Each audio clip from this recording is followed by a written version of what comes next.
Think heavenly hierarchy? Let's meet the archangels and the seraphim in 60 seconds. Archangels are the go-to commanders in celestial lore. Michael, the stoic celestial warrior who battles darkness. Gabriel, the cool messenger who drops world-changing announcements. Raphael, the compassionate healer, guide of physical and spiritual recovery. Uriel, the luminous bringer of divine light and insight. They appear across scripture and story, serving three roles. Guide, steering people and angels toward purpose and safety. Protect, guarding against spiritual and physical harm constantly. Deliver, bringing fate-altering news and revelations to humanity. Seraphim are a different vibe, six-winged celestial beings. They hover around the divine throne, radiating heat and holiness. In Isaiah's vision they cry, "Holy, holy, holy." Their whole job is perpetual worship and purification. Legend: a seraph touched Isaiah's lips with a coal to cleanse him. Think of it as a celestial sterilizer. So what's the real difference? Archangels act as leaders, messengers, delivering divine communication. Protectors, defending souls and communities. Seraphim represent a state of being in heaven. They embody pure, burning love at the throne. Non-stop praise, perpetual songs before the divine. Archangels run the mission, taking action. Seraphim fuel the worship with burning love. Want another minute of cosmic lore? Hit subscribe and I'll bring the next heavenly cast.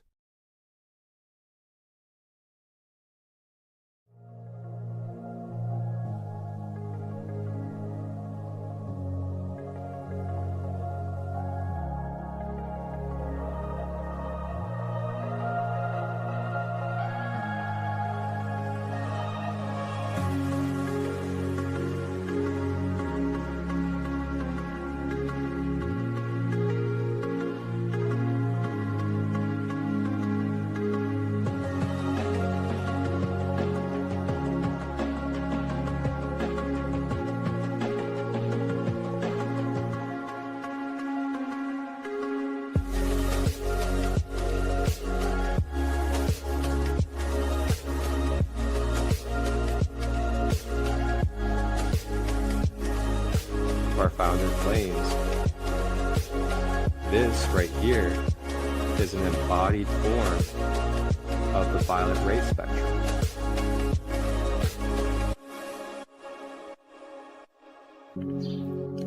Tap in and tune in Tuesdays, Wednesdays, and Thursdays, 9 a.m. to 10 a.m. Eastern. Live on YouTube, Facebook, and Instagram. Grand Rising with ChristoLight. Your sacred space for discovering the Ascended Masters and crystal healing. Ashe.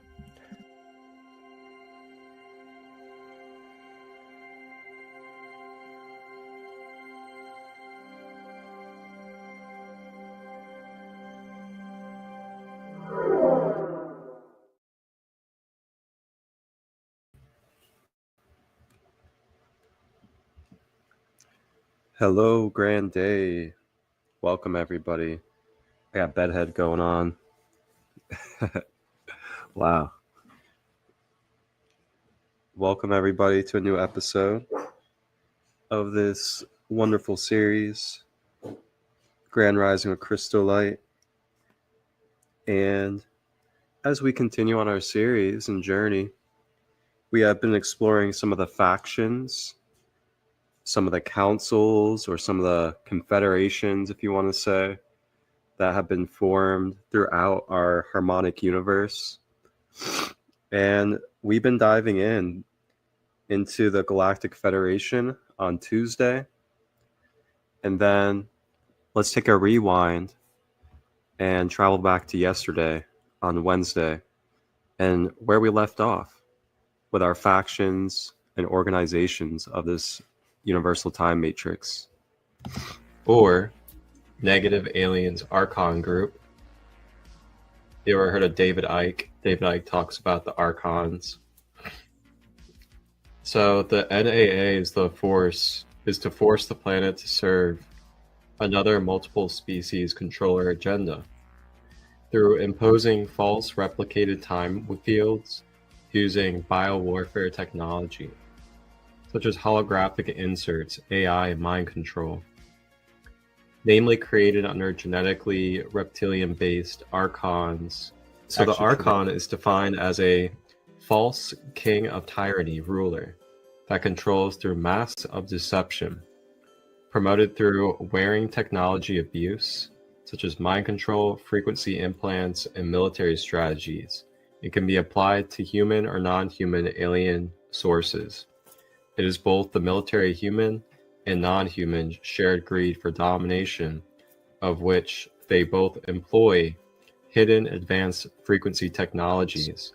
The Big Five strategies to generate more negative ego behaviors and spread their anti-human value systems in the human public are: number 1, divide and conquer; number 2, victim and victimizer; number 3, sexual abuse and sexual misery; number 4, child abuse and child sacrifice; number 5, misogyny. Oh, they actually give us a antidote.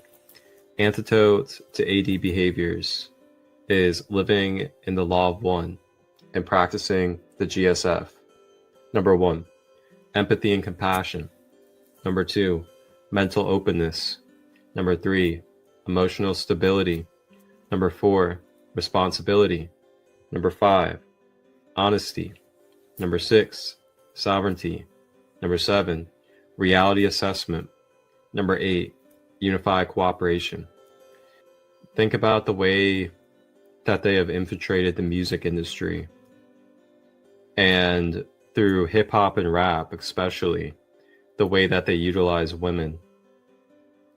The way they utilize women through modern hip hop and mainstream rap is an exact embodiment of this Elvira Archon, Mother of Darkness archetype. So make threats to hurt her, make her drop charges, make her do illegal things, threaten to leave her, to commit suicide. The ultimate happiness for mankind. Their whole purpose throughout history has been to teach a small number of people how to become adept at controlling everyone else and presenting their societies as desirable. If humans remain ignorant of their divine origins beyond the universe, the system remains constant, and all is kosher for the Archon.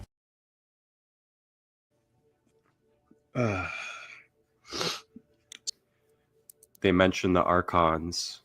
They mention the archons in ancient religion as well as in Gnosticism. And it was super, super clarifying last episode. So if you want to watch that replay, you can go onto the YouTube channel, Sacred Light Broadcast Network, go to playlist, hit Grand Rising with ChristoLight, and you can actually watch this whole series since the beginning. And in this series, we have deep dived into many different focuses. One being about the threefold flame, the universal time matrix, the different dimensions that we have with the rays of light, as well as the kind of guides and masters that you can connect with each ray of light. And then we've been exploring the different starseed lineages and the different star nations. And now we're going over factions and organizations in our universe.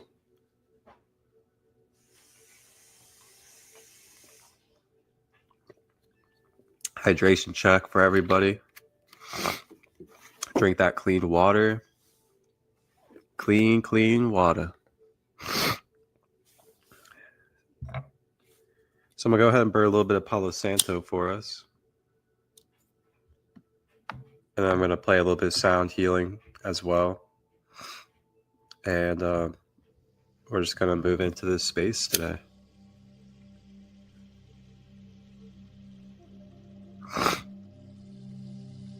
Got a little bit of sinuses as well. So don't mind me if I'm sniffling.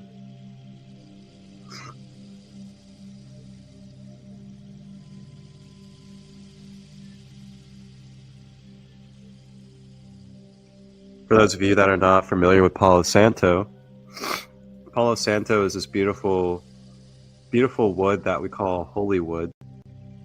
And it's called holy wood in Central and South America. in its originality.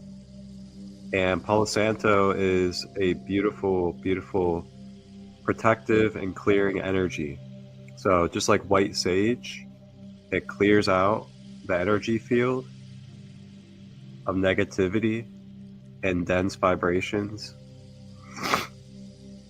And then it also has a uplifting aroma as well. And it brings freshness and revitalization to your energy field, or the energy field that you are working it with.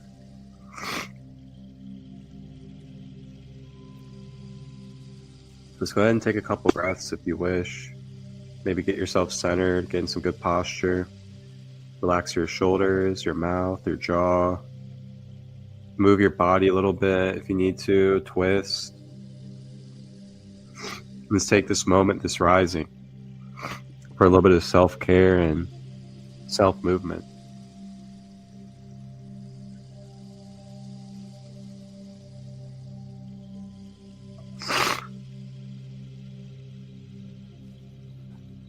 Got the 432 Hertz bowl.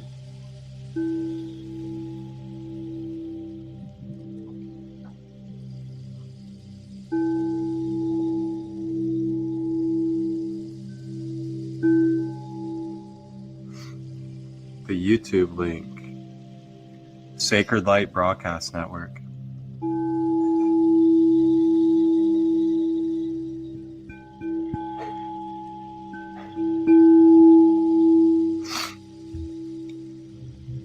Yes, if you haven't subscribed to my YouTube channel yet, I'll go ahead and put it on the screen for you guys.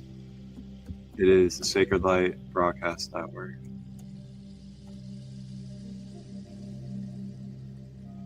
But that's where you guys can watch any of my replays or any of the other content that's available.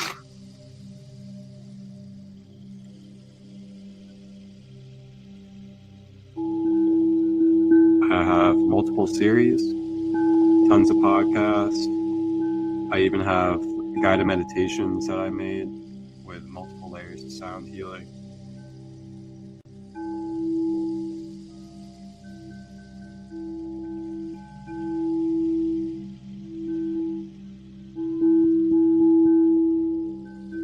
Go ahead and take some final deep breaths if you would like.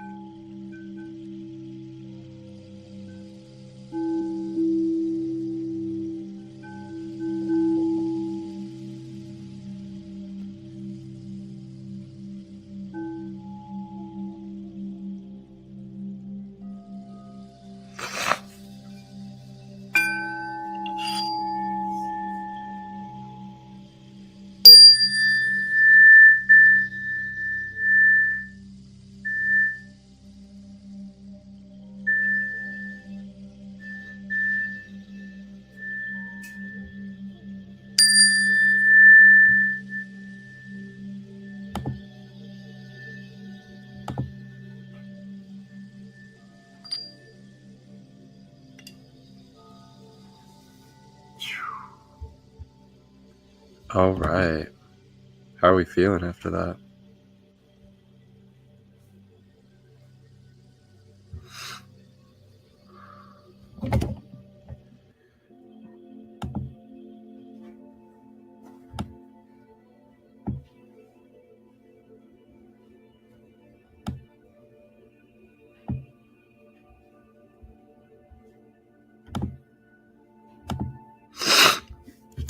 All right, now that we're ready to dive in, let's go ahead and take 44 seconds to get ourselves ready as we get ready to learn about the archangels, the different types of angels, the Seraphim, and our galactic history.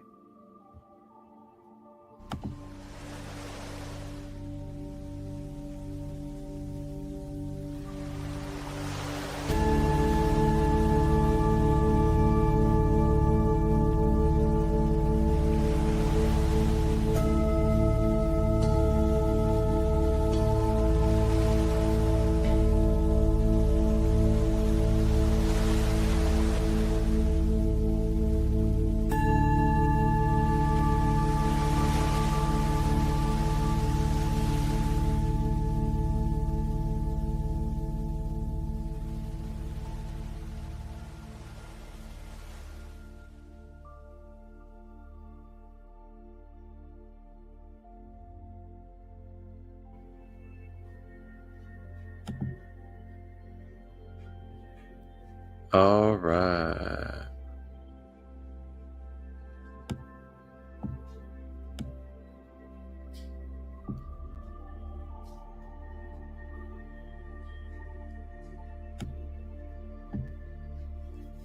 Here we go. Let me grab tissue and blow my nose.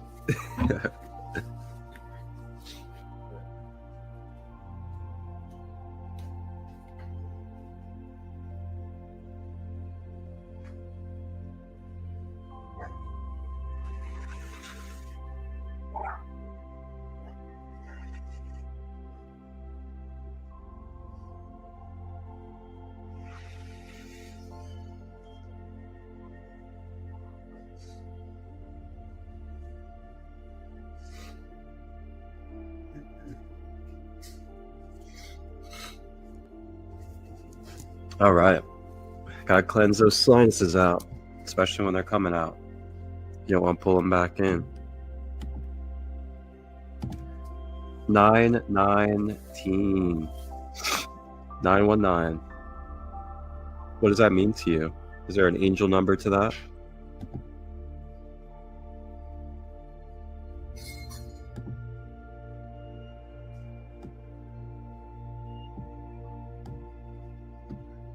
Uh-oh. My queen is a big drum over here.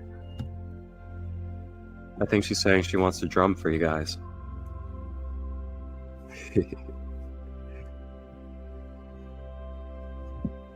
All right, let's start diving into the Seraphim talk.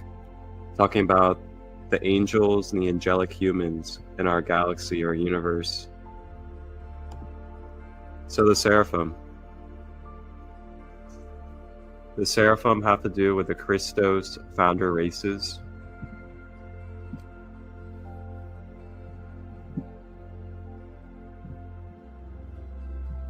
So the Seraphim lineage is one of the original founder primal sound fields of the Gold Order Ray, which encompasses the Seraph lineage, of which would be called the Winged Ones, in terms of avian genetic bird beings, or the angelic Seraphim.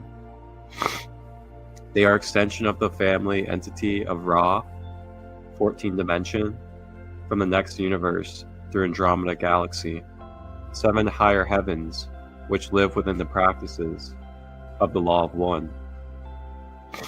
So yes, as I've discussed earlier on in this series, we discovered what Ra, as in R-A, Ra, what Ra really represents in the bigger picture of this whole universe that we're in. And what we found out was that Ra is a sound. It is a primal sound field before coming into light and form. So we learned that in the 15-dimensional time matrix, the first 3 dimensions, before we enter into the 12-pointed grid, those first 3, the 15 and 13 dimensions, are the 3 founding sound waves of creation. Those 3 founding sound waves permeate throughout all of existence eternally. And that's why they say, you know, there was the word in the beginning, or that in metaphysics and things of that nature, everything starts with sound, from sound into light, then into form. And that's what we learn throughout the creation process in this universe. It goes sound, light, and then sound and light together, turning into form or avatars. So let's continue. And to kind of complete the Ra talk, with Ra being a 14-dimensional sound tone frequency rather than an individual being or a sun, the individual beings, the sun, these different representations of Ra that we see throughout history, such as different guides and all these different beings that have the sun on top of their head, that is just them being a manifested form of the raw 14-dimensional sound field being represented through different dimensional forms and different archetypes. So for example, Sekhmet or Horus, they are different archetypal energies that carry the sound tone of the 14-dimensional raw energy, but in its own translation and own different way to connect with those that resonate with it.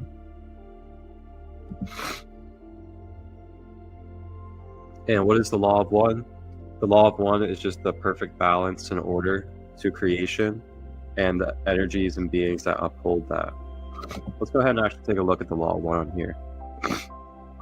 AscensionGlossary.com too, for everyone that doesn't know the reference. The law of one is the comprehension that all things are made of intelligent energy and are a part of the all one. The law of one contains the sacred sciences, which explains the mechanics of Christ consciousness that comprise the natural laws that are governing the universal creation. All one is the recognition that the eternal truth is eternal love, and that the state of eternal love is the organic consciousness or infinite creator or God source. Eternal love consciousness embodied within a form is referred to as unity intelligence and is simultaneously recognized as the inner light of Christos. Unity consciousness is at one with God, and this unity consciousness is that which ignites the inner light of Christos, held as an eternal flame within the sacred crystal heart. The inner light of Christos, when actualized into a manifested form, is the embodiment of an eternal God human that holds the title of a cosmic citizen, and therefore is God sovereign free. It's funny because I was actually reflecting on how I feel like I've truly embodied and achieved a state of being a cosmic citizen on this earth at this point. And what I mean by that is I live a life where the world isn't dictating my everyday life. It's not dictating the way I think, the way I go about my day, the way I use my energy, my passion, the things I think about with spirit and healing and community. It's all coming from within me, and it's coming from pure spirit, source, and love, unconditionally. And I'm so grateful for that. I'm not in debt. I don't own things that are going to keep me bound to this planet and world. I don't have toxic relationships that I'm holding on to.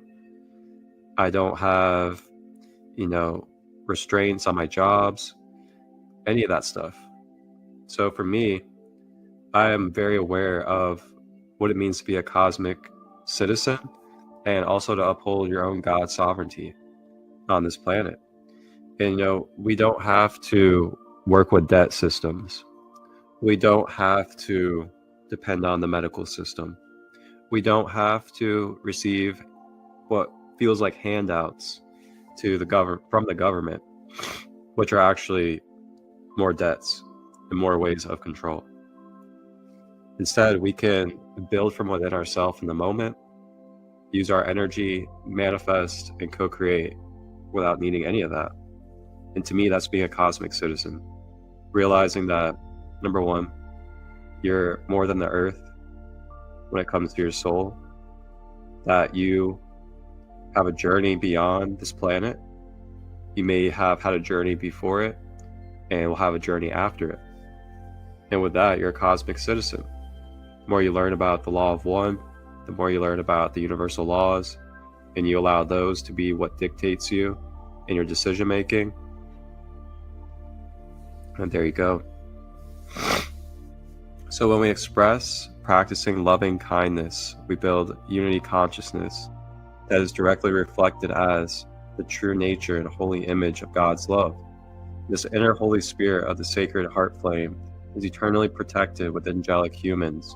Be at one with all, as one is all with God.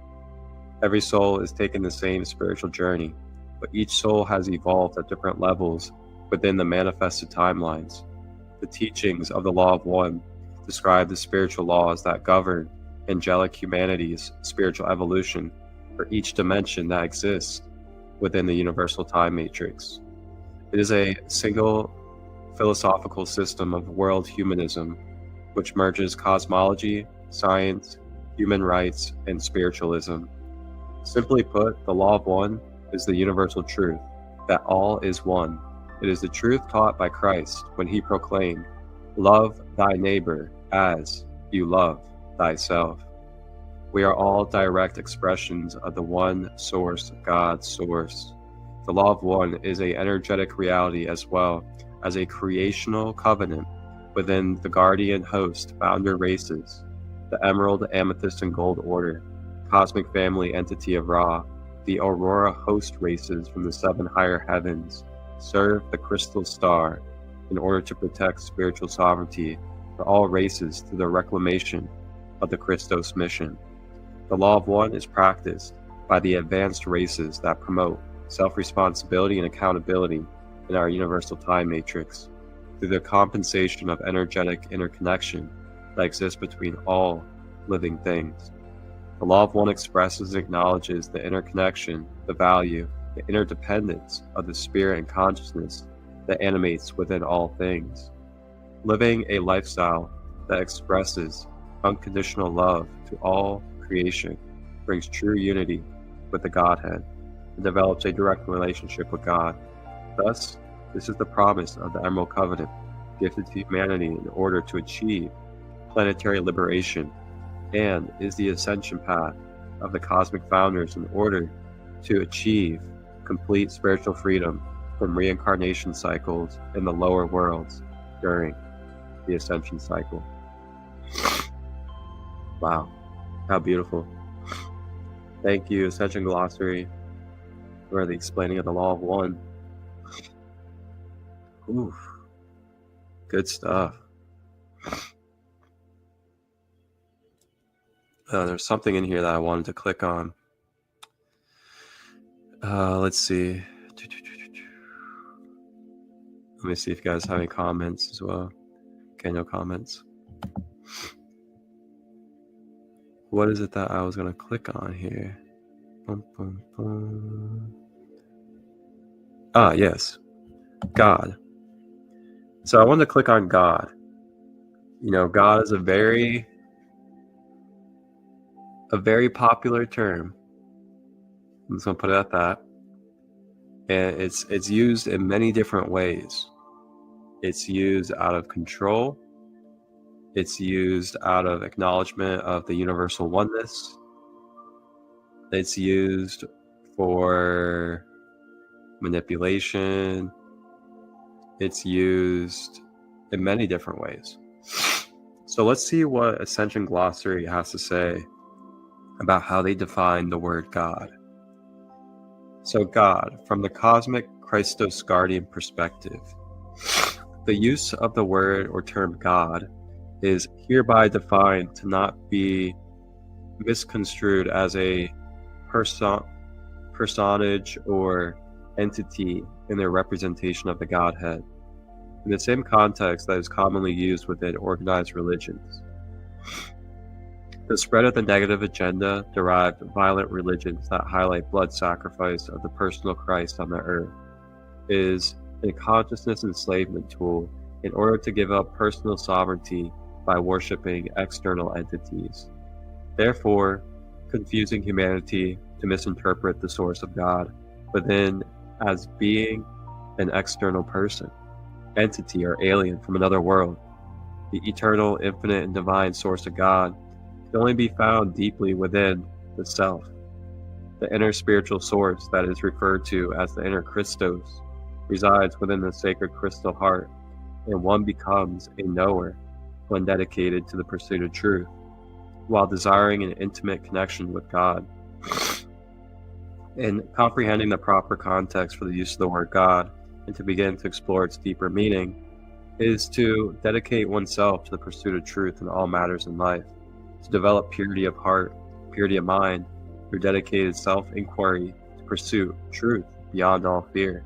Thus, truth seekers are sacred in the universal law, and are supremely protected by the defenders of truth, the Christos guardians, defenders of the truth spirit. It sounds like a anime or a movie. Sounds like a good idea to make. Like, what a catch. The seekers are sacred in the universal law and are supremely protected by the defenders of truth, the Christos, guardian defenders of the truth spirits. Sounds like a good movie to me. Chalk it up to Marvel. So thus, the use of the word God in proper context denotes all that is, all one, divine eternal source, infinite creator, center point of all union. Oh, I like that one. Center point of all union. Eternal living light of God, eternal spiritual being, eternal source of intelligent creation, beloved holy presence, Holy Mother, Father, and Holy Christo Sophia. Beautiful. And then lastly on this page, connecting directly with God and Christ.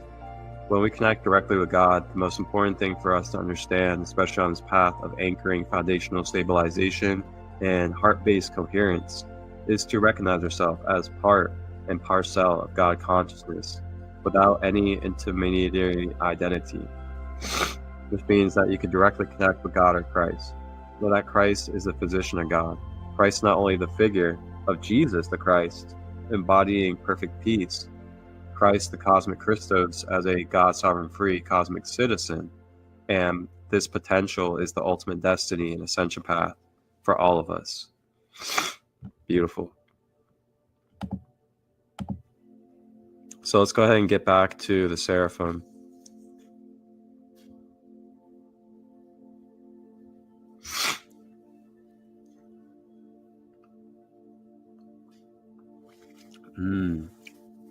My queen made me some reishi coffee, mocha flavor,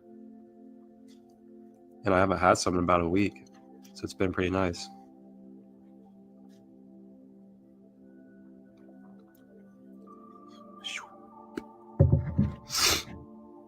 Okay. So how is this for everybody so far? Let me know.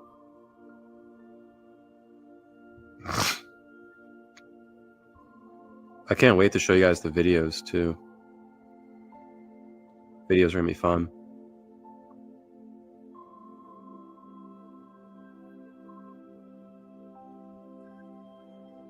Okay.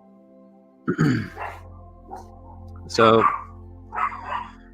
the Seraphim had their own schism and enslavement issues, having been intricately involved with the creation of the planet Earth and involved with its many timelines and histories of the evolution of the human race.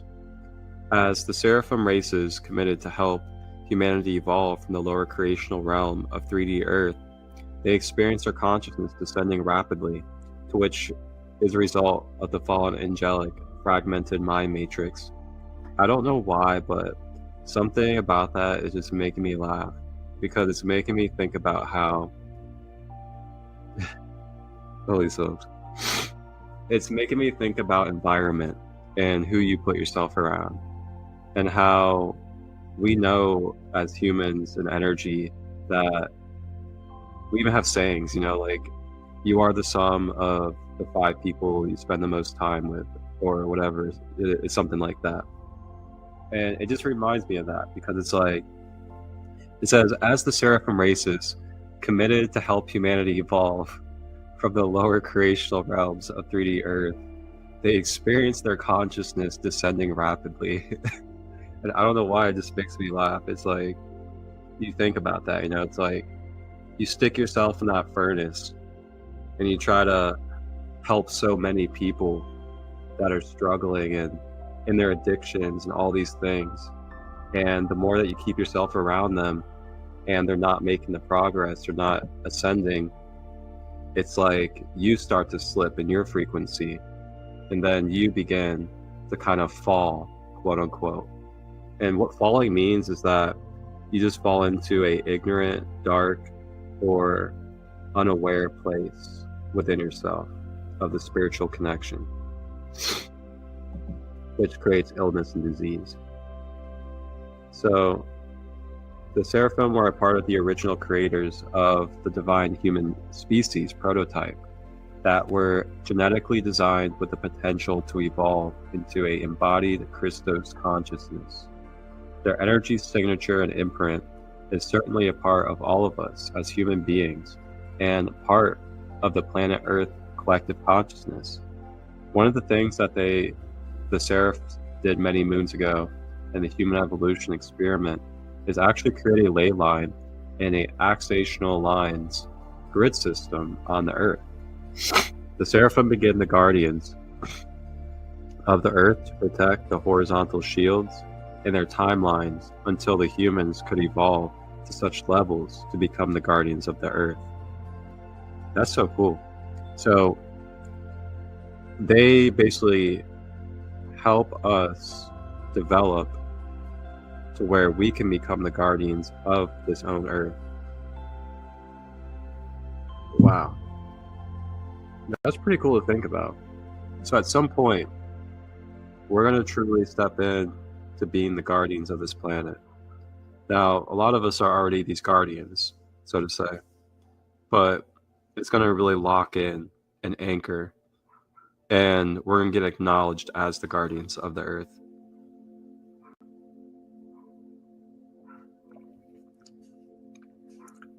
So continuing. This was done in a grid or ley line consciousness and ray structure that is referred to as the Golden Eagle Pylon Network, or the Golden Eagle Grid. This was actually a creation of the collective guardian founder races, of which the guardian Seraphim and the avian races became through this grid known as the Golden Eagle Grid. The guardians of the horizontals. The horizontal ley lines are the networks that create the clock, shield template instructions that directly control the consciousness movement through time and space as a linear experience, and therefore related to the morphogenic field that creates horizontal timelines in many dimensions. Wow. Ooh, that's interesting to tap into. So basically, the Seraphim are guardians of the different dimensions and timelines. How fascinating is that? That sounds like a fun meditation.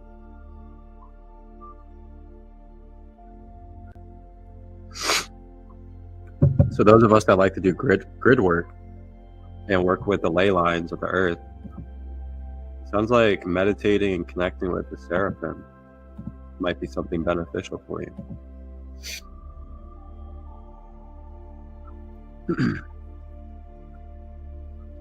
So the fallen angelic history.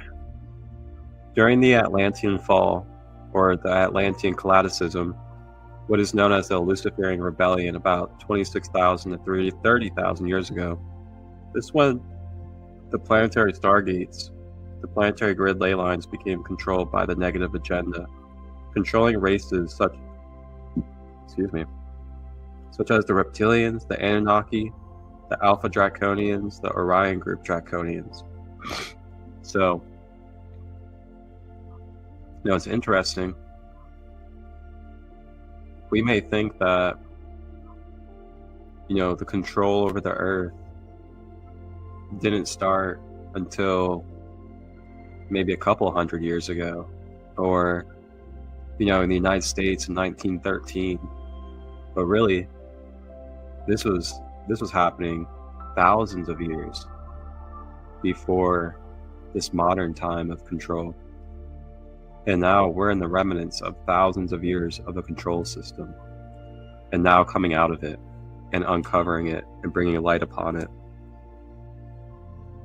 and also doing the shadow work from it, which is so heavy, which is why so many of us have been feeling so many timelines, so much ancestral energy, and so much more in the last few years.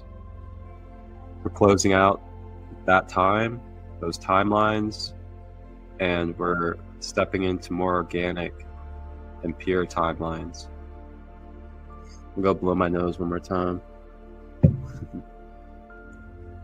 It's actually be a good time to allow you guys to go ahead and watch a video, and then we'll continue on with our education.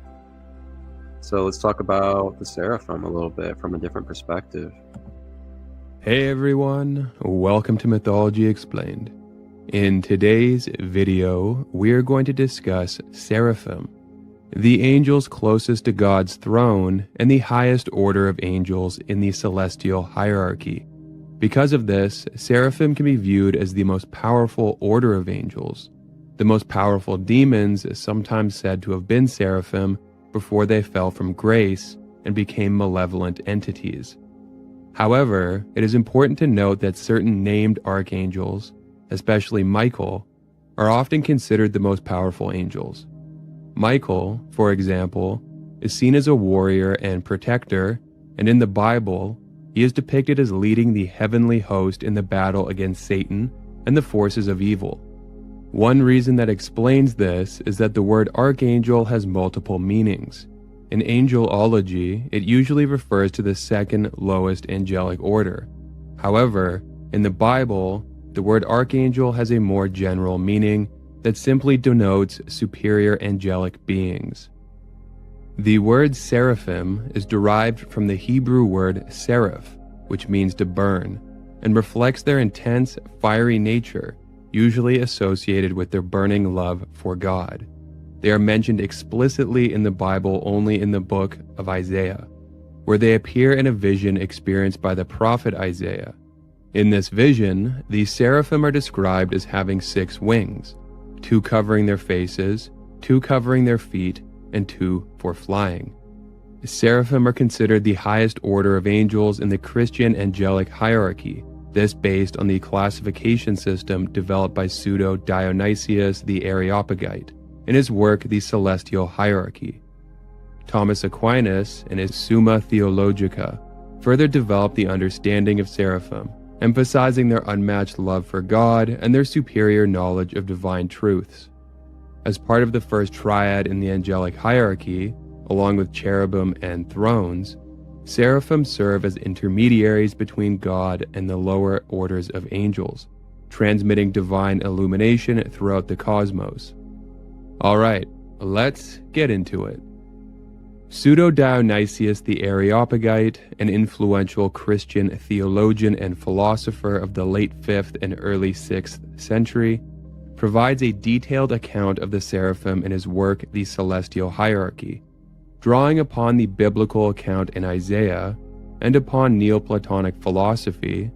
Pseudo-Dionysius classifies the seraphim as the highest order of the 9 angelic orders, surpassing even the cherubim and thrones in their closeness to God.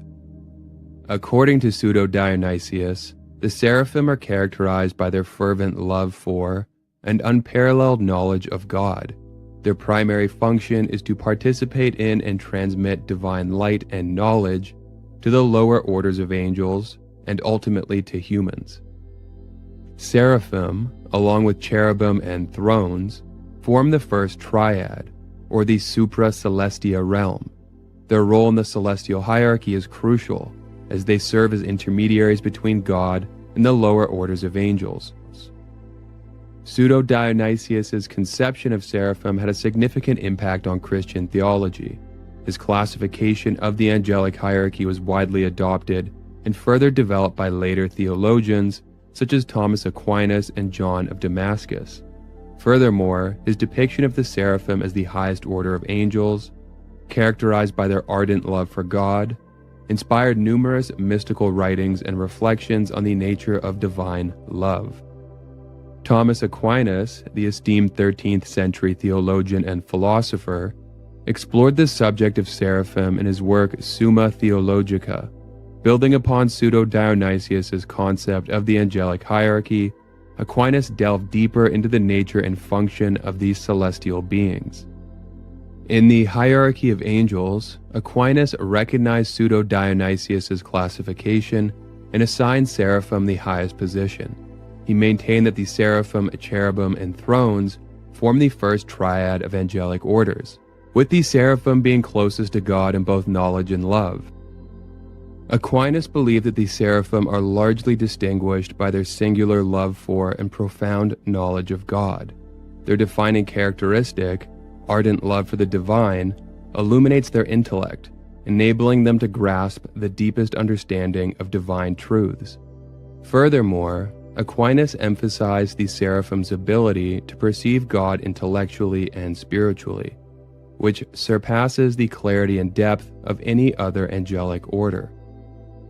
Aquinas also argued that the seraphim play a crucial role in enlightening the lower angelic orders, this predicated on their unfathomable knowledge and immeasurable love. They transmit the divine light and wisdom they obtain from God to the cherubim and other angelic ranks, which then cascade through the celestial hierarchy and down to humanity. In addition to their role in disseminating divine knowledge, Aquinas posited that the seraphim actively participate in the celestial ministry, aiding in the governance of the universe according to God's will. Aquinas also ascribed a superlative degree of purity to the seraphim, as they are perpetually immersed in the contemplation of God, free from any desire for material or earthly things. In the book of Isaiah, the seraphim are introduced in a dramatic and vivid vision experienced by the prophet Isaiah. This vision, described in Isaiah 6, verses 1-7, portrays the seraphim as celestial beings surrounding God's throne, praising and worshiping God in an awe-inspiring display of devotion. In the vision, Isaiah sees the Lord seated on a high and exalted throne, with the train of his robe filling the temple. The seraphim, each of whom has 6 wings, stand around the throne. They use 2 wings to cover their faces, symbolizing their humility and reverence in the presence of divine glory. They use 2 wings to cover their feet, an act that connotes their recognition of their unworthiness and creaturely status before the Creator. The final pair of wings is used for flying, indicating their readiness to serve God and execute His commands. The seraphim continuously praise and worship God, calling out to one another, "Holy, holy, holy is the Lord Almighty. The whole earth is full of His glory." This threefold repetition of holy emphasizes the utter holiness and transcendence of God, setting Him apart from all of creation. The seraphim's proclamation also acknowledges God's pervasive presence as His glory fills the entire earth. As the seraphim praise God, their voices are so powerful that they cause the doorposts and thresholds of the temple to shake, filling the temple with smoke.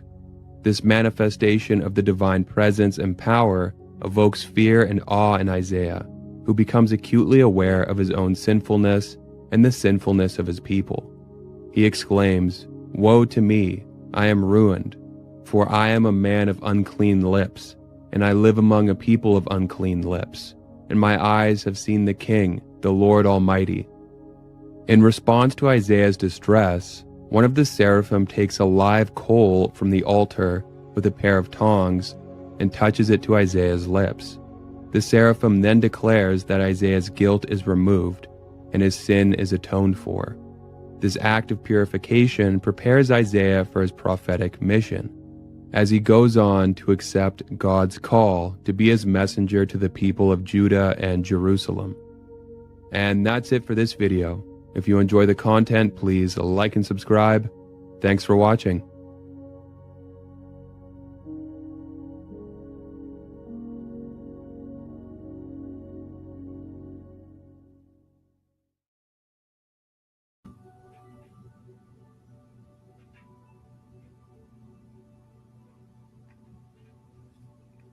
All right, that was our first video for today. We're going to have more as we continue.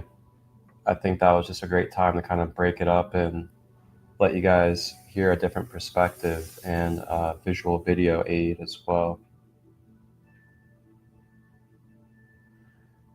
Oh, good news, man. Just texted back someone that told me about a Lionsgate festival that they're going to be hosting on 8/8 next year. And it's really 8/8 Lionsgate is such a fascinating time of the year. By far the most connective and most consciously aware time for me personally. Just being a Lyran, knowing the Syrian connection with Egypt and the Giza pyramids and what it means. It is such a profound time, the Lionsgate. If you haven't looked into it before, just look up Lionsgate 8/8 and dive into those codes and the energy about that. But yeah, there's going to be a festival going on during Lionsgate, and I've been offered to collaborate and be a large part of that. So I think I might be shifting my vision there. I was thinking about Sedona, but it's really difficult when you're on the other side of the country to get retreat tickets sold and do all these different things. So I think Sedona might be another thing in the cards, maybe not for Lionsgate, but something else. But yeah, you guys just follow me if you haven't yet. Facebook, ChristoLight Robbins, Instagram, SacredLight33. If you follow me on those platforms, you guys will stay up to date, and you'll be able to see the retreats, the events, the festivals, productions, and everything else that I have for you guys to be a part of and be available.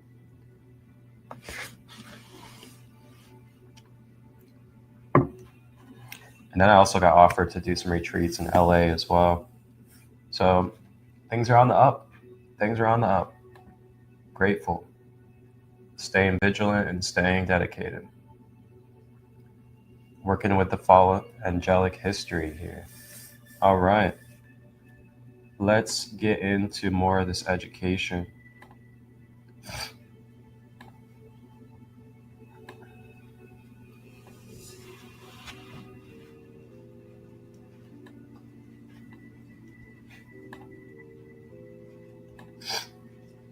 Lindsay, 8/8 Lionsgate, Sedona. I've been looking to go there. I like it. Post where to go to look for info again, please. Yeah, so Sedona was the idea, but I was just offered to be a part of a Lionsgate festival. And I think it'll be not in Sedona. So either way, though, I'll keep everybody updated. That's for sure. There'll be several announcements way ahead of time. And you guys will most likely want to get your tickets. We're going to be doing, large staged sound baths, a lot of other activations and manifestation projects as well. And then, of course, the live music and the other things that will be coming with that are just going to be profound and beautiful during this Lionsgate portal. So let's continue in our education. The fallen angelic history.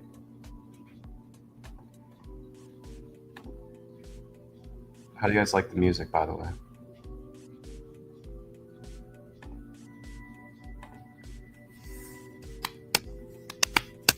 So we left off at the Golden Eagle Grid.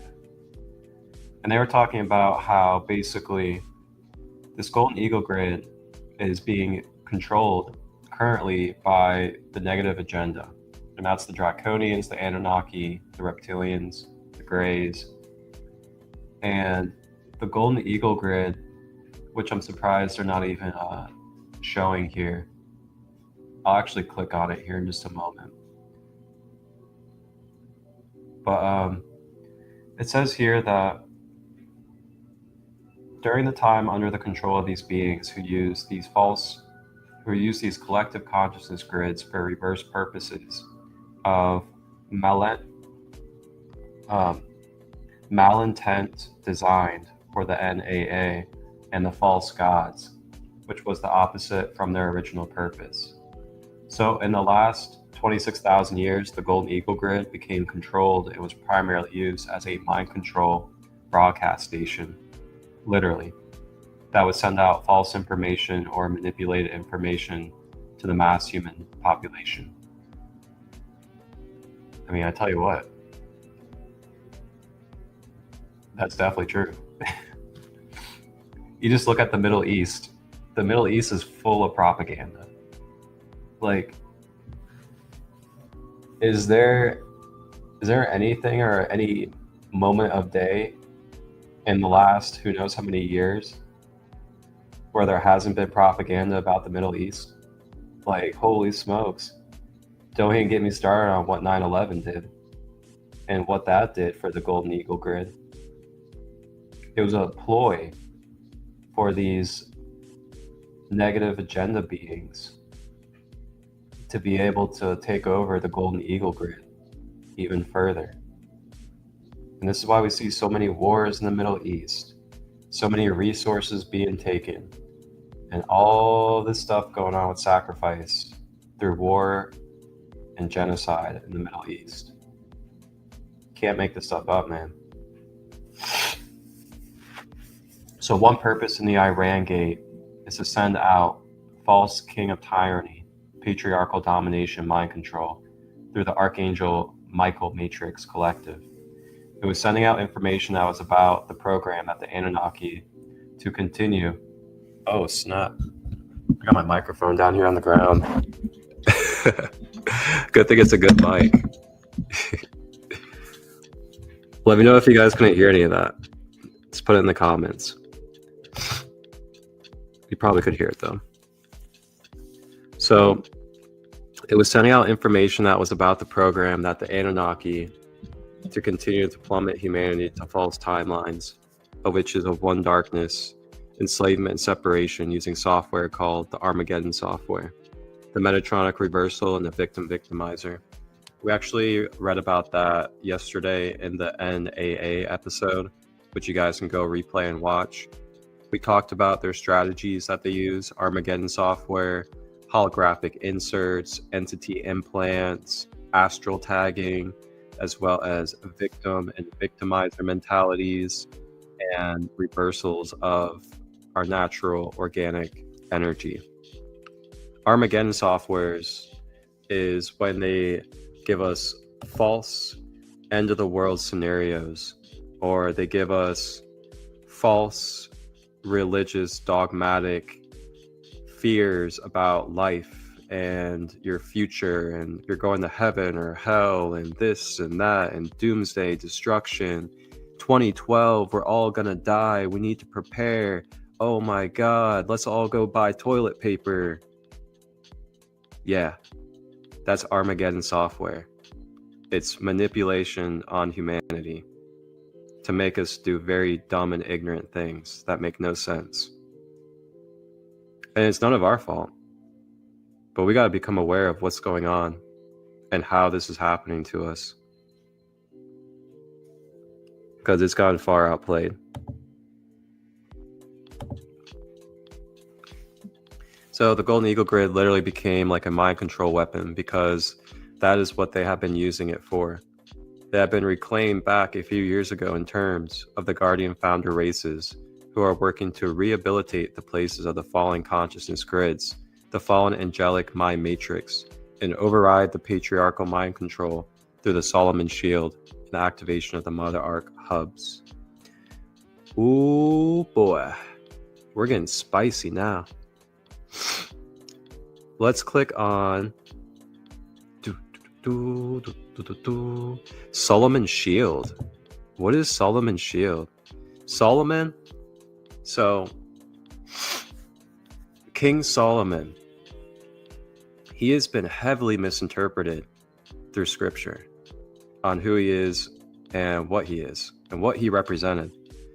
Because King Solomon, his diagrams, especially his body diagrams and his his tree of life and diagrams of the dimensions are so powerful and profound to study about the self. You guys should check them out. The Solomon's Temple of the Human Body or something like that. And you'll find images of it. Let me go ahead and look it up for you guys. Solomon, King Solomon body map.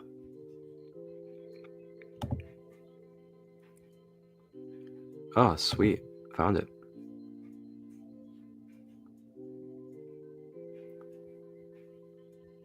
So there's different versions of it, of course, but here is a version. So look at this. This goes all the way back to King Solomon, back in the biblical scripture days. That's wild to think about.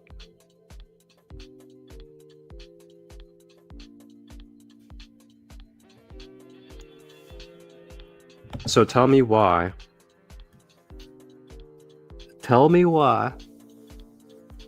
Solomon's got a full diagram of the chakras right here. But yet, dogmatic religions want to demonize the chakras and demonize spirituality. But yet, the one they call King Solomon had a diagram for us depicting our chakras and our connection points of our body being the temple for spirit. Something's going on here. Why isn't Solomon talked about more?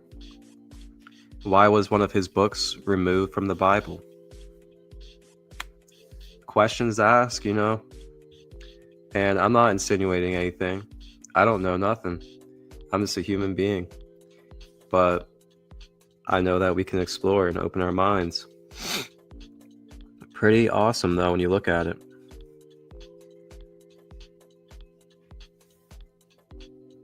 So, going back,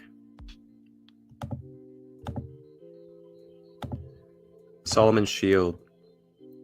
So the Solomon shield is a collective buffer field. It is the 369. Damn, you fine. Take it to me one more time. Get low. Got my queen laughing over here. So it is a collective buffer field. It's the 369 rod repair and the horizontal network created for the Earth to ensure an alternative evolution timeline through the Ascension Plan B mission by the Guardian Founder race. Look at that.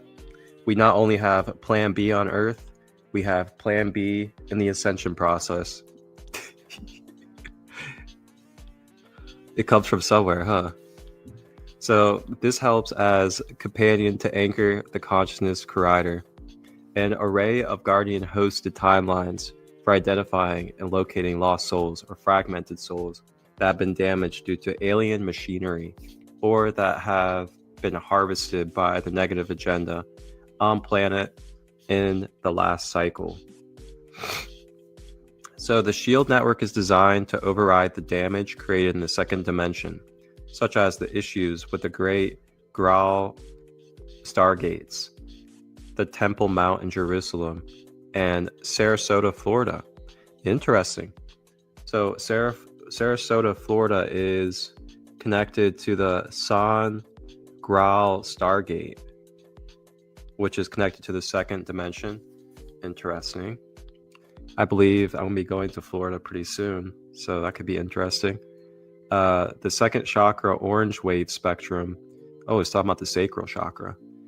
Upgrading the rod function to elevate to the 14th golden ray chakra and to support the golden eagle grid functions for the masculine energy principle in both planetary and personal consciousness. Additionally, it serves to repair 1 to 4 dimensions, the false ascension matrix, to complete a interdimensional resonator tone, which can link between the astral plane into the mother arc into the earth core, terminating the false white light matrix, which included the false umbilicus and the false white webbing. Patriarchal lines descending from the ancient Mahi bloodlines of the human, known as the guardian Yeshua or Christos, are called the House of David. The House of David rises again guided by the crystal star to rehabilitate and unite all of the King David, King Solomon bloodlines through the Solomon shield in order to bring divine grace and holiness into the males, transforming them from the false king of tyranny to benevolent kings. Ooh, that's so key right there. That is so key. We right there just uncovered a little bit of our timeline history of why there are so many unconscious males in this world. And what I mean by that is, the males that are demeaning women, that are enslaving women, that are controlling women, abusing women, the males that are trying to overpower everybody, that are trying to dominate, trying to have patriarchal control, all these different things. We're reading about some of the reasons why this is unconsciously happening in our collective. And, them basically trying to remove the teachings of King David and King Solomon. Those are huge parts in our collective male archetype on this planet, from being in balanced order with self. So it's almost like, they took Yeshua, they took his disciples and anyone that was around him and working in his type of energy, and they just manipulated everything about them. So as the true king returns to his benevolent power on earth, he applies the 14-dimensional golden rod made from the golden shields of Solomon to anchor the embodiment of the Heavenly Father arc, Diamond Heart, through him. The anchor protects the earth as the compassionate action of the Holy Heavenly Father arc, and seats those areas weakened from the misuse of power. From the false king of tyranny, the NAA promotes continual militarization of the planet in war, killing, and destruction. Planetary grid work where the protection of benevolent kings is desired, areas where the domination and abuse of male power is blatant. Call for the Solomon Shield. So right now we just received a tool through the Spirit of Solomon on how we can energetically and mentally utilize Solomon's Shield to basically diffuse and to clear out the abuse of masculine or male power on this planet. So that's something you can work with, is Solomon's Shield. When working with the Golden Eagle Grid, militarization, or personal male issues, one may desire to call upon Solomon's Shield as a companion to help heal inner and outer male energies into energetic balance.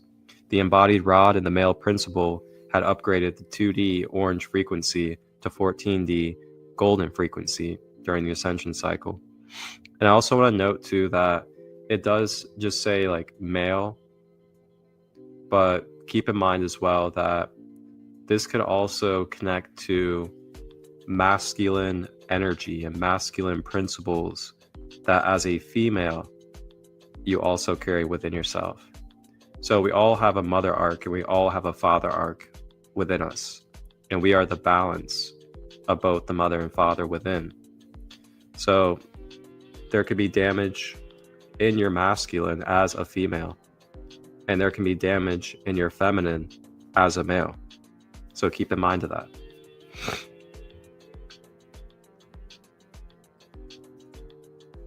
There's just so much good stuff. This is gonna be a long episode, guys. Buckle in. So the Guardian project for rod repair. The Guardian Timeline's grid repair and hosting projects include integrating the Solomon Shield on our planet, which is designed to support our males to the new consciousness and upgrade the architecture of the horizontal grid in its rod function.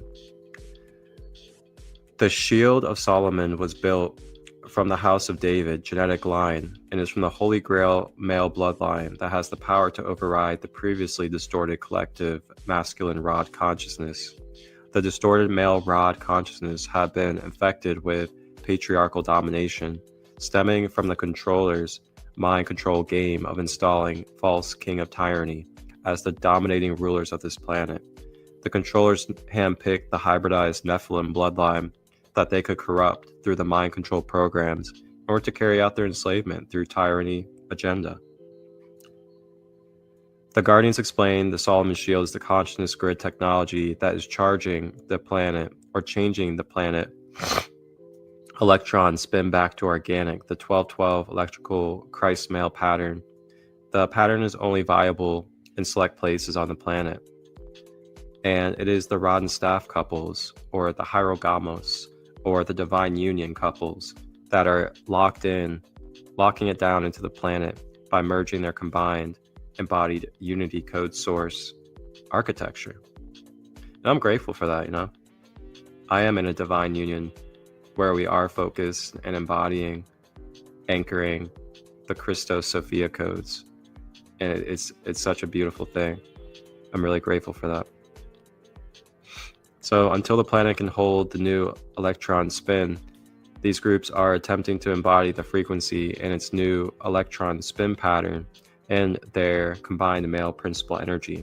The 1212 only exists within the unity field architecture field and not within the reversal systems, which still are running reversal electron spin rates based on the hijack code by the controllers. This is also the reason why energetic interference have been aggressive for certain rotten staff couples, to prevent them from holding the unified field necessary to bring the embodied unity source code architecture. The 12 base architecture is coming from the projected mind of God's cosmic cube matrix of the 144,000 archetypes that's being inducted into the third eye, induced into the third eye. It takes both the male and female genetic equal bodies to hold it. And so both the male and female must merge their moriotic energies and combine divine purpose in order to do so. With the guardian hosting of the Solomon Shield, our masculine principle and its rod function for this planet are changing to be reconfigured beyond the golden eagle grid infiltration and his distorted consciousness. This allows our male electron to be reconfigured to the new 1212 electrical Christ mate pattern, freeing it from the mind control enslavement technology. The 369 rod repair, once the Kundalini current runs in corrected patterns to build the subharmonic strings in each of the 369 dimensions, the equal structure of the horizontal triad bodies can begin to build higher mental bodies and merge into the trinitized form. The corrected male body patterns rebuilt in each of these higher mind malrics, also leading the Metatronic body repair, which is the Nephilim 9D body correction, which these three harmonic triads are corrected through the horizontal triad bodies. The light body structure, known as the masculine rod, starts to initiate and activate in the light body. All right, so the last part I'm going to read here on this part, mystery schools. I love mystery schools. The covenant with King Solomon is being sequentially activated to start the change over the current infiltrated structure of the mystery schools by reprogramming the corrupted horizontal energetics architecture into a spherical system. Those that have been abusing technologies through black magic will not have the same impact with SRA rituals for this reason. The Solomon Shield is a spherical metamorphic field designed to buffer and realign horizontal timeline networks on the planetary body. A clock shield device is like a combination lock that opens biological clocks, and even in time, to manifest locally.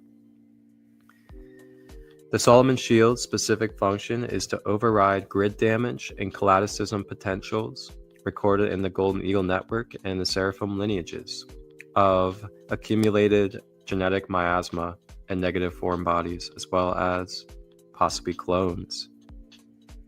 Dun dun dun. Wow. Sounds like to me, I'm going to start working with Solomon Shield.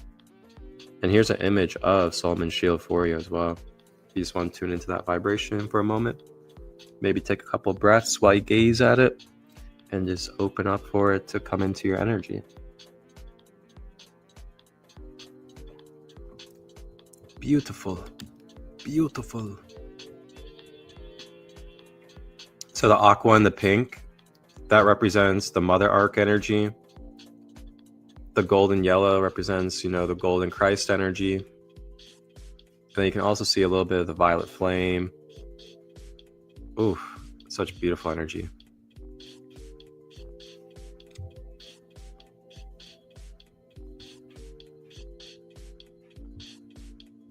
I love when they show visual images like this on this website. Okay. Whew. We're getting into some good stuff. Let me see here. I think we have a couple of videos. Yeah, we have quite a few videos actually. And we already watched this one. Okay.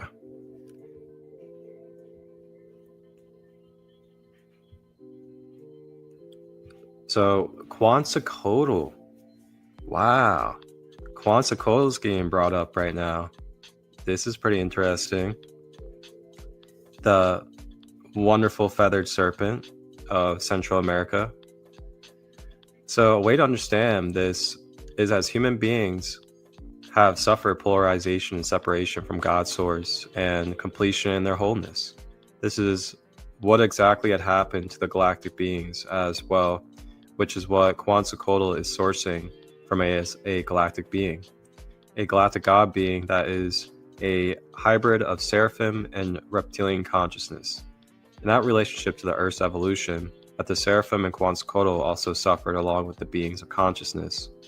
Like the Archangel Michael matrix suffered a negative split in polarization and consciousness.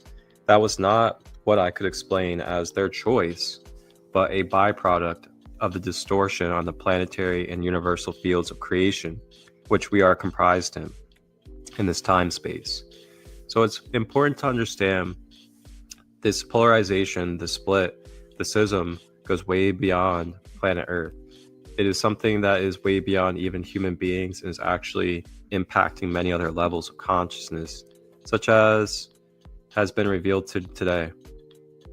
This is how the fragmented fallen angelic mind matrix infected many dimensions of timelines.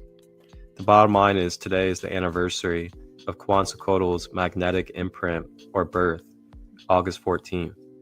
Interesting. I didn't know there was like a birthday anniversary for Quetzalcoatl's imprint into this world. How fascinating is that? And it also happens at like the closing and the ending of Lionsgate. I'm going to keep that stored in my mental to remember. Quetzalcoatl on August 14th. Phew, I can only imagine those energies. I've worked with Quetzalcoatl a couple times in meditation, and I'll be honest with you guys. You know, back in November, I had a group event. I call it the Tribe Vibe. And it was a fellow's birthday. His name's Jimmy. And I did a Quetzalcoatl channeled guided meditation for a group of us.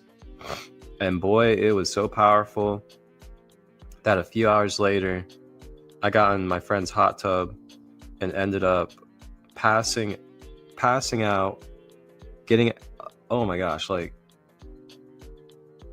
I was so activated from the Quetzalcoatl energy and the heat of the hot tub that I got out of the hot tub and started walking, and all of a sudden I saw myself turn into pure white light and I passed out. Next thing I know, I was on the ground looking up, and I had a huge activation and concussion and just like so much stuff from the energy that flowed through me with Quetzalcoatl. And the way that I was communicated spiritually, internally about the experience was deeply in connection with Quetzalcoatl. It was also protection as well from the environment I was in at the time. But yeah, I just wanted to share that. So August 14th, this was an auspicious day that opened a portal of connection that allowed a new level of reveal and healing to the fallen angelic and the Seraphim races that have been involved with the earth since the beginning of time, and that which will now be released as the blood covenant sacrifice, that which have been suffered on the earth, have been holding the golden eagle grid and reversal patterns, crucifixion implants, and because of many beings and non-human beings were bound and trapped in that grid, unable to evolve, unable to move forward in their suffering consciousness, was the battery, literally, that was energizing this grid and the negative agenda, reversal pattern, to continue to enslave humanity. So the family of Michael, the darker reversal code infiltration, is what forces the phenomena of fallen angelic races to live with a distorted dimension and damaged and violent blueprint of self. The phenomena of demonic entities and its growing Luciferian energies of imposter spirit are a result of the distortion being spilled upon the earth plane and human beings. When the Seraphim hybridized with the reptilian, incredible genetic damage was suffered. The Gold Order Seraphim are a part of the original 3 primal sound fields and were of the 3 creators of the crystal bodies of angelic humans. Crystal diamond submatrix, therefore all human bodies hold genetic history and relationship to the Seraphim and angelic avian races, such as the family of Michael. Those given the energetic signature in the name of Michael have even more energetic consequence to holding the pain. Please clear yourself of this false Michael, false Jesus, twin energy architecture from your name and blueprint as you are guided. Ask your Blu-ray flame coding to embody within and override all cellular memory distortions of the negative form.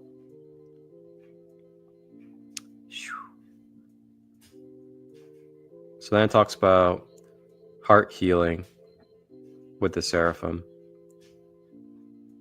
That's something that you guys can connect with as well. I'm not going to read everything because we could be reading for 3 hours. But I do want to click on the Archangel Michael matrix, or the family of Michael, so that we can come to a clarity of that as well.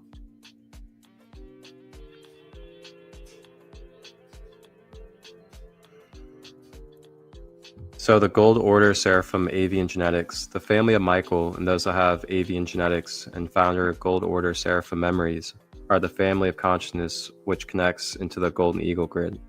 This is also related to understanding the purpose of Grail Keepers. These are soul groups that have been involved in the hidden galactic histories and are spiritually committed to protect the Earth, as they are the true guardians of the Earth. The masculine principle and those that hold the rod of the Earth are connected to these Mahi Grail lines because it's protecting the internal access points, the inner worlds.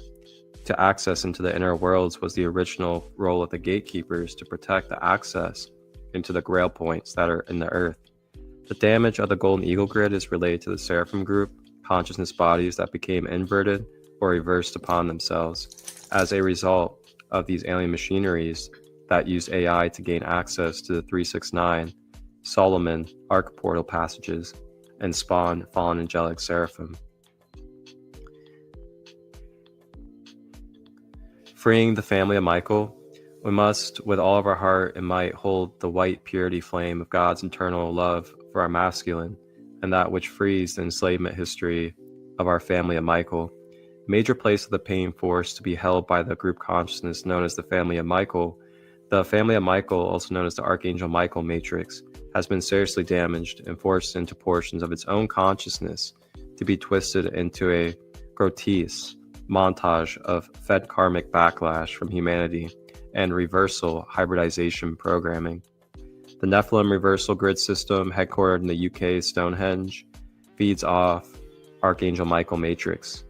The negative energy sewage system is based on the enslavement program influence that AA placed in the dimensional space, and how humanity through the New Age and organized religion have been fed lies to call upon Archangel Michael to further create his bondage to enslave itself, therefore forcing it to enslave others to his plane.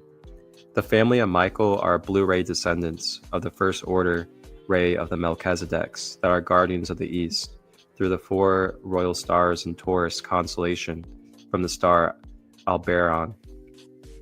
They were a part of the guardian consciousness holders of the 36912 arc portal system, which have been at war between the many races that want control of the access gate out of the universal time matrix. The Luciferian rebellion was a galactic war that involved Aldebaran and the Law of One holographic records and technologies stolen by the Jehovian Anunnaki Luciferians, which resulted in the invasion of the Golden Eagle grid on Earth. Oof. So then it talks about the fallen angelic lines, the healing of the males, war over timelines, as well as the Michael Mary matrix. I'll read that. The NDC grid is part of the large Canadian so-called Michael-Mary turnstile matrix, in which several smaller wheels operate in North America. This control system now includes the White Eagle APIN and is used to broadcast subliminal mind program scalar programs. The NDC photosonic pulses block and reverse the polarity in some of the Earth's vertical and ley line grids, creating a checkerboard of alternative active and dormant frequencies, and named the checkerboard matrix. This was, whoa, okay. This has created a huge so-called checkerboard mutation in all life on Earth, what science calls junk DNA. Whoa, the checkerboard matrix? Yo. Okay. We're going beyond conspiracy now. The checkerboard matrix. You pay attention to quite a bit of movies, shows, cartoons, music videos, especially the mainstream ones, like the really mainstream ones. There's been the symbolism of the checkerboard floor within these elite groups, quote unquote elite groups. And that checkerboard floor is one of their symbols. And I'm gonna show you guys real quick. I like to show the proof in the pudding.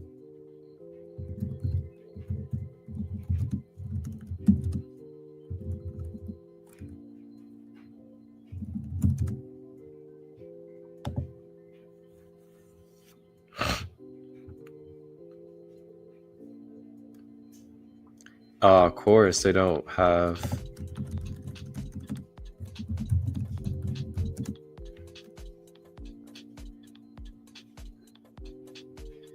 Here we go. So you got the checkerboard floors and the Masonic connection behind them. So what does this tell you? Symbolism is everything. Symbolism can't be hidden. Symbolism also cannot be what it is not. As in, if there is a energy imprint behind the symbol, then it is that energy imprint, and it's representing what it represents. Now, you may not be aware of what it's representing, but there is the opportunity to become aware. And we are in that opportunity to become aware. So they have the checkerboard flooring, and we just read about the checkerboard matrix that they are utilizing on our DNA.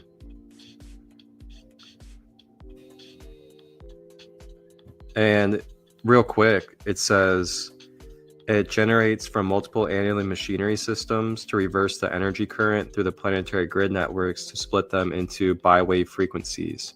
This allows extreme polarity and amplification in the collective consciousness. Wowzers.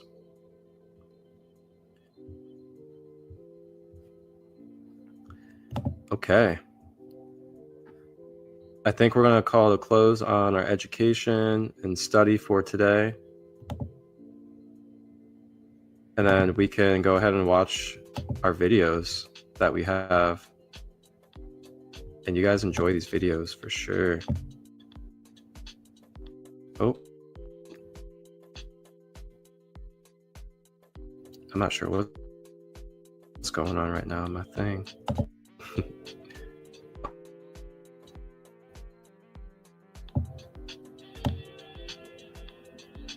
There we go. Okay. So yeah, let's watch some videos and then we'll close out.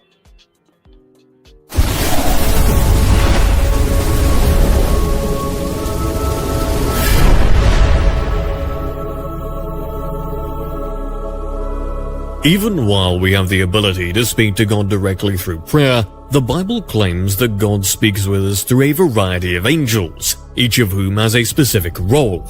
Within three main categories, there are 9 different kinds of angels or choirs. Angels are people just like us, no matter where they are in the hierarchy. They are far more patient and forgiving than we are because they are able to see far beyond a mortal timeline. They are appointed to help us and are aware of our own life goals, yet they never impose their will on us. Here are 9 different categories of angels. Before we go into this video, make subscribe to Gideon Films and turn on the notifications so you don't miss our uploads, and like this video for the sake of YouTube algorithm. 9 types of angels.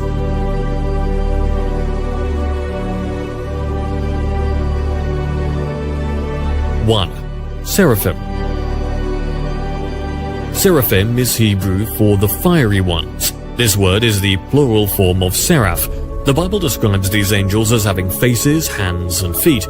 Each seraph possesses 6 wings, 4 of which are used as a gesture of humility while they are in the presence of God, and the other 2 are used for flight. They shout, "Holy, holy, holy," and seem to be always giving God homage. They are frequently portrayed in religious artwork. These are the closest angels to God. They encircle his throne and radiate a flaming, passionate light that represents his love. Seraphim are known as fiery serpents, and no other celestial creatures are allowed to stare at them. They only have 4 faces, and there are only 4 of them. When they arrive on Earth, they abandon their snake form in favor of tall, slim, clean-cut human forms. 2. Cherubim, plural of cherub.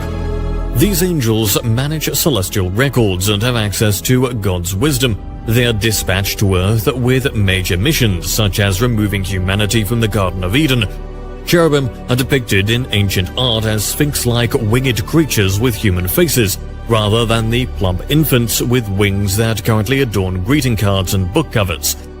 Cherubim are Ophaniel, Rikpiel, and Sophiel, as was Satan before his descent into wickedness.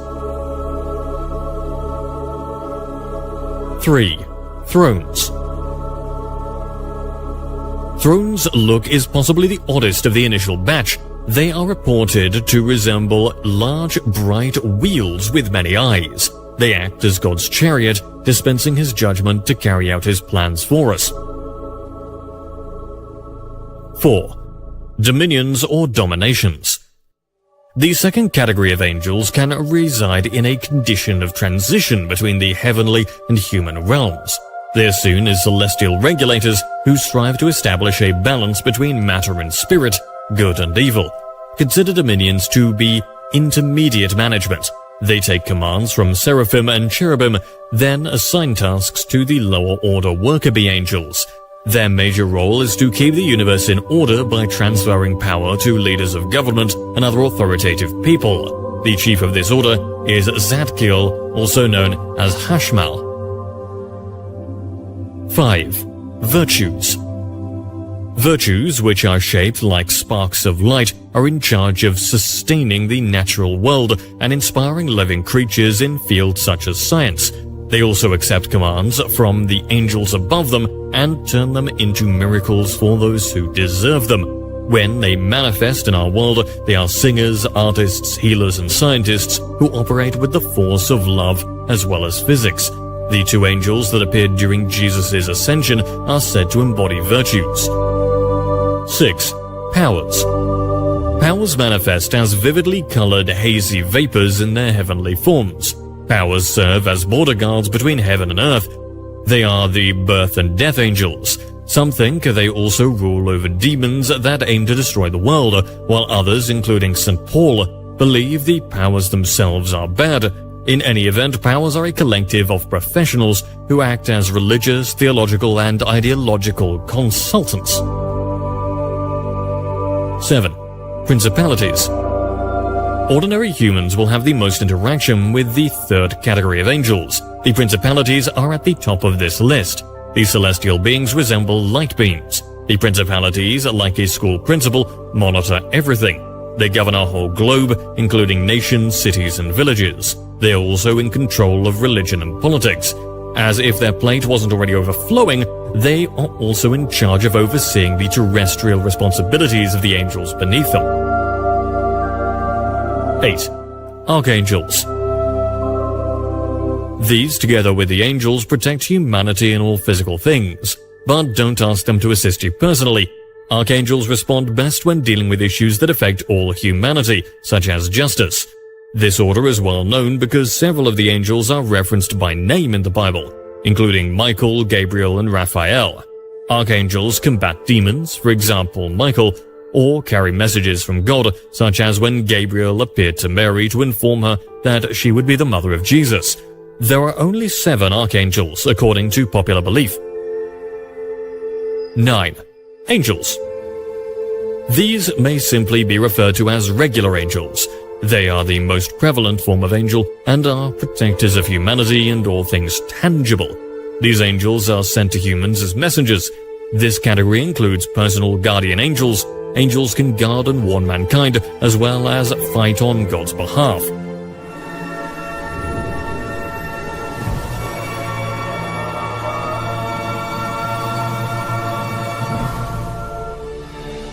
If you like this video, leave a like, share to your friends, do not forget subscribe Gideon Films, and to support our content, join our membership perk.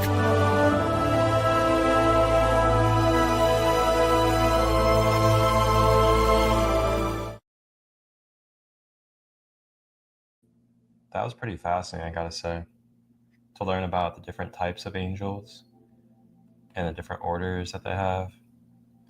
Pretty fascinating.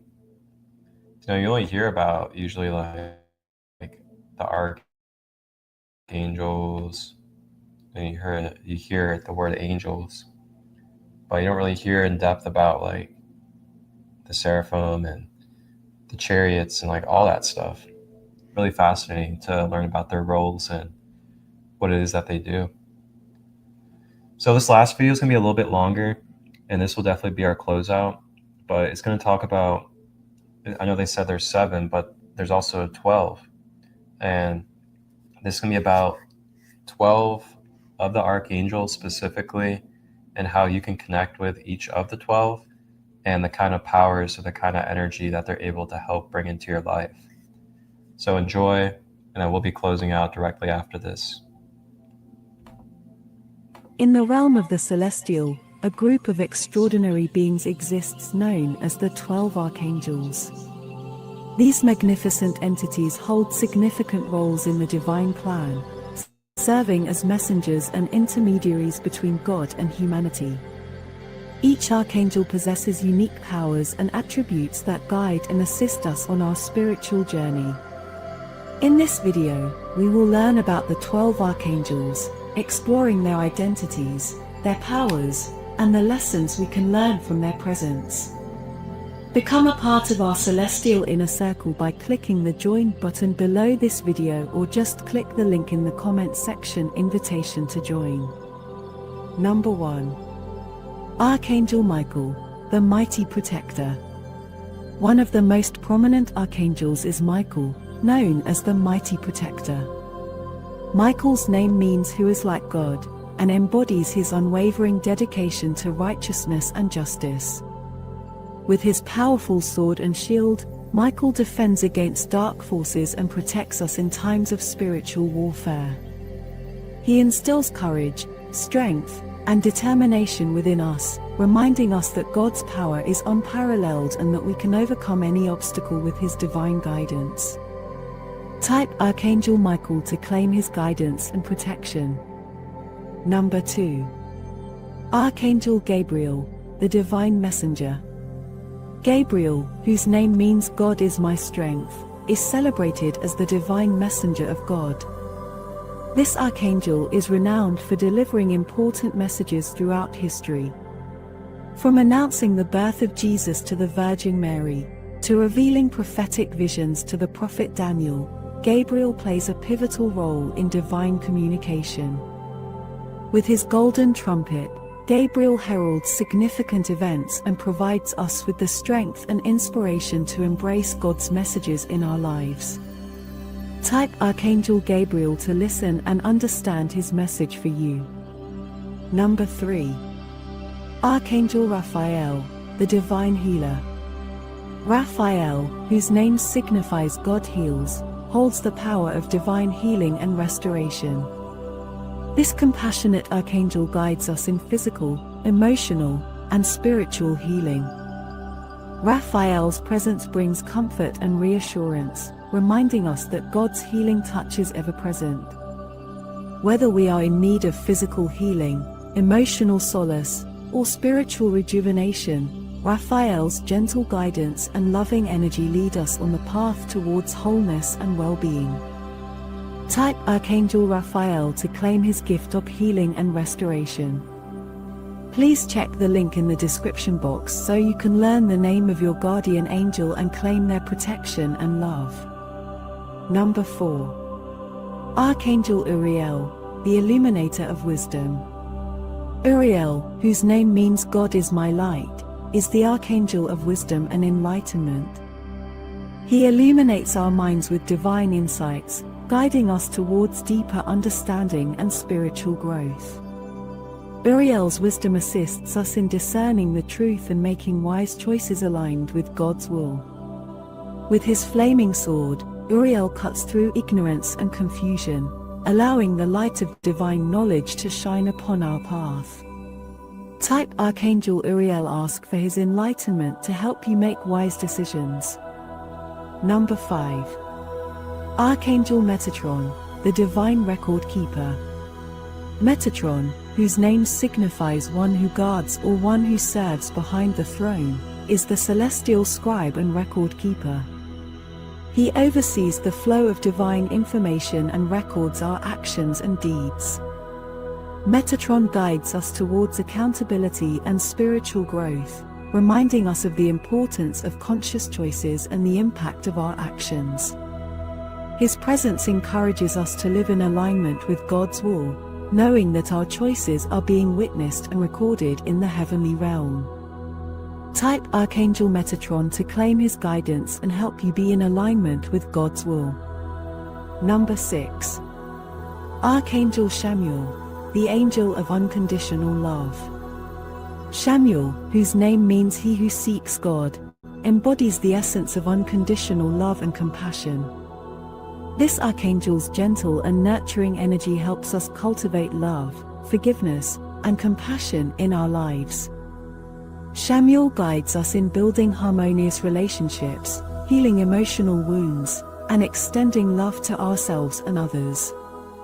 With Chamuel's presence, we learn to see the divine spark within every being and embrace the transformative power of love.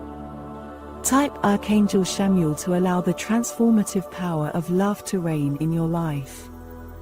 Become a part of our celestial inner circle by clicking the join button below this video, or just click the link in the comment section. Invitation to join. Number 7. Archangel Jophiel, the angel of beauty and illumination. Jophiel, whose name signifies beauty of God, is the archangel of beauty, illumination, and creativity. This angel inspires us to find beauty and appreciation in all aspects of life. Jophiel's presence allows us to see the world through a lens of wonder and gratitude, recognizing the divine presence in every moment. Whether it is the splendid art or the inner beauty of our souls, Jophiel encourages us to embrace and celebrate the beauty that surrounds us. Type Archangel Jophiel to receive her blessings of beauty and creativity in your life. Number 8. Archangel Zadkiel, the angel of mercy. Zadkiel, whose name means righteousness of God, is the archangel of mercy and forgiveness. Zadkiel's compassionate energy helps us release feelings of guilt, resentment, and judgment, allowing us to embrace the transformative power of forgiveness. With Zadkiel's guidance, we learn to extend mercy to ourselves and others, fostering healing and reconciliation in our relationships. Type Archangel Zadkiel to allow him to clear feelings of guilt, resentment, and judgment and help to forgive. Number 9. Archangel Haniel, the angel of joy and harmony. Haniel, whose name signifies glory of God, is the archangel of joy and harmony. Haniel's presence radiates joy and uplifts our spirits, reminding us to find happiness in every moment. This archangel assists us in cultivating harmony within ourselves and in our relationships, promoting a sense of peace, balance, and unity. Type Archangel Haniel to receive her blessings of joy, peace, balance, and harmony. Remember to find out the name of your guardian angel when you click on the link in the description box so you will know his name and receive his guidance. Number 10. Archangel Rigel, the Angel of Justice. Rigel, whose name signifies friend of God, is the Archangel of Justice and Fairness. Rigel ensures that justice is upheld, advocating for equality and resolution in all aspects of life. This archangel guides us in resolving conflicts, promoting harmony, and creating a just and balanced society. Type Archangel Rigel to receive his blessings of justice, peace, and harmony in your life. Number 11. Archangel Ariel, the Lioness of God. Ariel, whose name means Lioness of God, is the archangel who protects and nurtures the natural world. Ariel's energy is deeply connected to the earth and all its creatures. This archangel guides us in caring for the environment, promoting conservation, and fostering a deep appreciation for the interconnectedness of all living beings. Type Archangel Ariel to receive her blessings of abundance. Number 12. Archangel Azrael, the Angel of Transition. Azrael, whose name signifies whom God helps, is the Archangel of Transition and Comfort. Azrael assists souls in their journey from earthly life to the afterlife, providing comfort and solace to those experiencing grief and loss. This archangel's presence brings peace and reassurance, reminding us that even in times of transition, we are held in God's loving embrace. Type Archangel Azrael to receive his blessings of solace and comfort. Become a part of our celestial inner circle by clicking the join button below this video or just click the link in the comment section invitation to join. In the celestial realm, the 12 archangels stand as magnificent beings, each with their unique powers and attributes. They serve as messengers, protectors, healers, and guides, assisting us on our spiritual journey and deepening our connection with the divine. As we open our hearts to their presence and invoke their guidance, we gain access to their wisdom, love, and protection. Let us embrace the teachings and lessons offered by the 12 archangels. Through Michael, we find strength and protection. Through Gabriel, we receive divine messages. Through Raphael, we experience healing and restoration. Through Uriel, we gain wisdom and enlightenment. With each archangel, we are guided towards a deeper understanding of God's love and purpose for our lives. May the 12 archangels inspire and empower us to live in alignment with God's will. May their divine powers guide us towards spiritual growth, healing, love, and wisdom. As we journey through life, let us embrace the presence of the archangels and seek their assistance in times of need. Remember that they are not to be worshipped, but rather revered as divine messengers and instruments of God's grace. In our pursuit of spiritual growth and connection with the divine, let us remain open to the wisdom and guidance that the archangels offer. They serve as reminders of the vastness of God's creation and His infinite love for humanity. Through their presence, we are reminded that we are never alone on our journey. As we conclude this exploration of the 12 archangels and their powers, may we carry their teachings in our hearts and strive to embody their qualities in our own lives. Let us embrace the strength, protection, healing, wisdom, love, and mercy that they bring.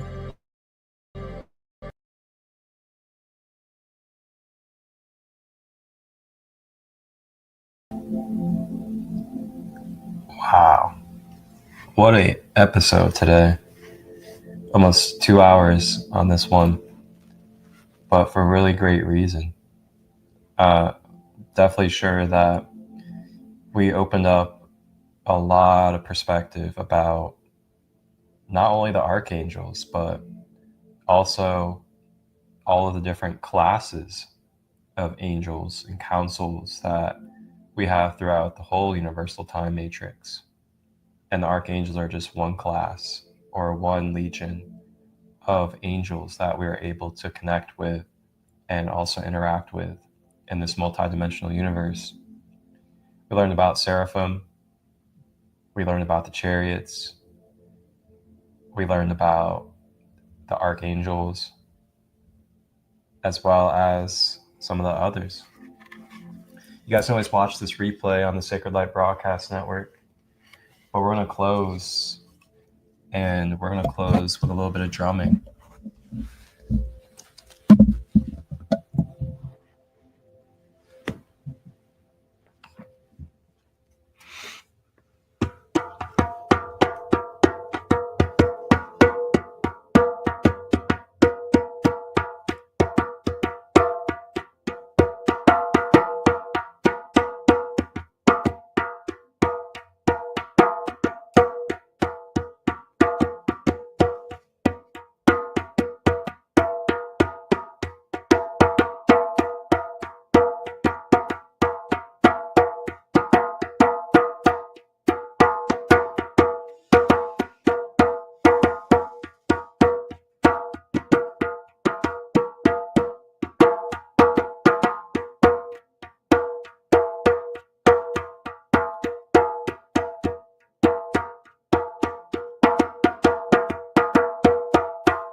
Take a few deep breaths as we close. Breathing in the angels and breathing in their frequencies. Maybe your favorite angels that we learned about.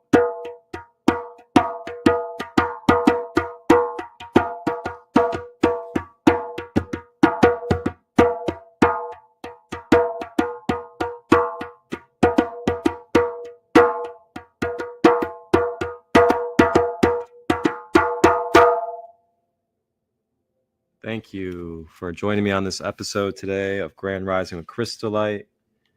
Thank you to our angels of the multidimensional universe, of all classes and all origins.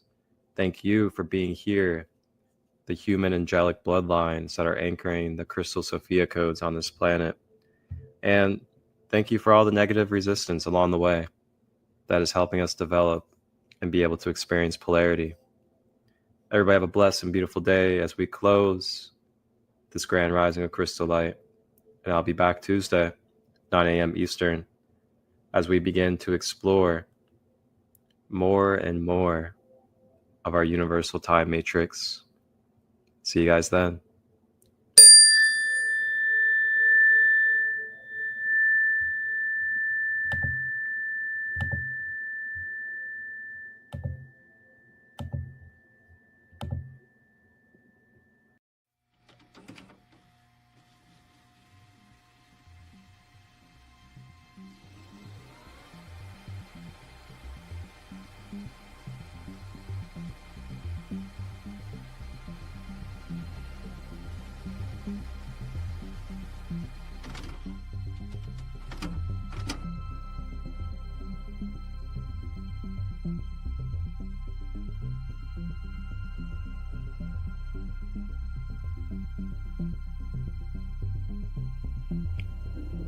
(2023) Mother Gaia, third dimensional planet, ascending. Thank you from the Sacred Light Broadcast Network and Sacred Light Productions for tapping in and tuning in to all live and replayed content, holistic, conscious, for your empowerment. Tap in to the Christ light within. Please like, share, and subscribe. And remember that you are the one that you have been looking for. Enjoy this content. If you would like to collaborate or receive production through myself, Marcus ChristoLight, direct message or email me at marcustut23@gmail.com. to discuss details. Wholeness and balanced love. Ashe.